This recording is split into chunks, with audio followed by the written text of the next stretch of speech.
नमस्कार, किरण home creation मध्ये आपले स्वागत। आजच्या व्हिडिओमध्ये ज्ञानकमळ वात करू त्याकरिता इथे मी बोंडाचा कापूस घेतला।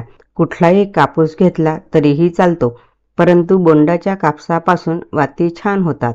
सरकीच्या आजूबाजूचा कापूस काढायचा व सरकी बाजूला करायची। सरकी अशी पकडायची, बाजूचा कापूस काढायचा व सरकी बाजूला करायची। सरकीच्या बाजूचा कापूस काढून निवडला की कापूस छान निवडला जातो। कापूस पिंजून घ्यायचा। वाती करण्याकरिता थोडे दूध घ्यायचे। फुलवाती करतो त्याचप्रमाणे वाती करायच्या आहे। हातामध्ये थोडा कापूस घ्यायचा, परत पिंजून घ्यायचा, थोडंसं समोर ओढायचे, दूध लावून पिळी द्यायची। थोडा वातीचाच कापूस काढून दांडीला लावायचा, पिळी द्यायची। इथला कापूस काढला त्यामुळे फुलाला व्यवस्थित करायचे। 5 बोटामध्ये अधर ठेवून गोल फिरवायचे, दांडीला पीळ द्यायची, दांडी लांब करायची। ही फुलवात तयार झाली। परत एक करू।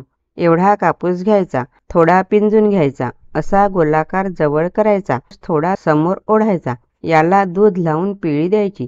इथला कापूस थोडा काढून दांडीला लावायचा, दांडी कडक करायची।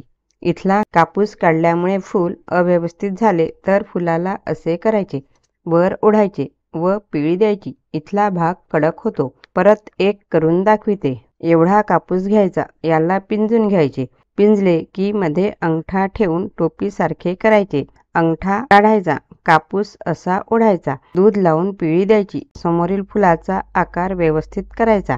अशा आपल्याला 33 वाती करायच्या आहे। ह्या बघा 33 वाती करून घेतल्या। फुलाला आकार द्यायचा, गोलाकार करायचे, असे 5 बोटामध्ये ठेवून अधर हाताने गोल फिरवायचे। वातीचा आकार छान येतो।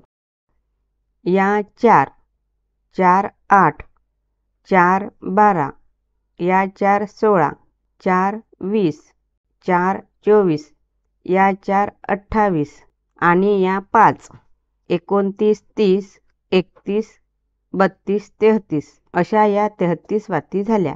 हे बघा 4, 4, 4, 4, 4, 4 आणि या 5 अशा वाती ठेवल्या की परत मोजण्याची गरज नाही।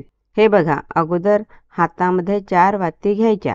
या 4, 8, 4, 12, 4, 16, या 4, 20, या 4, 24, या 4, 28 आणि या 5, 33 या 33 वाती झाल्या। याची ज्ञानकमळ वात करू। दूध लावून पिळी पडायची।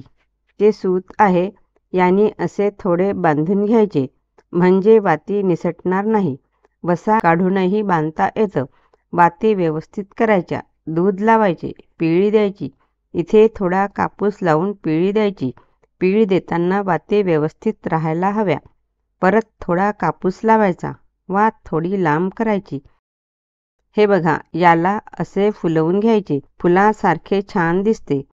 हळदीमध्ये थोडे दूध घालून मिक्स करायचे, मध्यभागी हळद लावायची, कुंकामध्ये दूध घालून मिक्स करायचे, बाजूच्या फुलांना थोडं कुंकू लावायचे।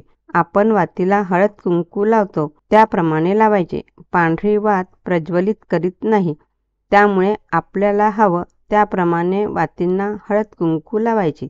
ज्ञानकमळ वात बघा किती सुंदर दिसते। थोडी सोकू द्यायची, सेंदुरामध्ये दूध घालून मिक्स करायचे, दांडीला सेंदूर लावायचे। ही वात कोजागिरी पौर्णिमेला प्रज्वलित करून चंद्राला ओवाळतात। तूप गरम करून तुपामध्ये अर्धा पाऊण तास ज्ञानकमळ वात भिजत ठेवायची, नंतरच निरांजनमध्ये ठेवून प्रज्वलित करायची। ही आपली ज्ञानकमळ वात तयार झाली।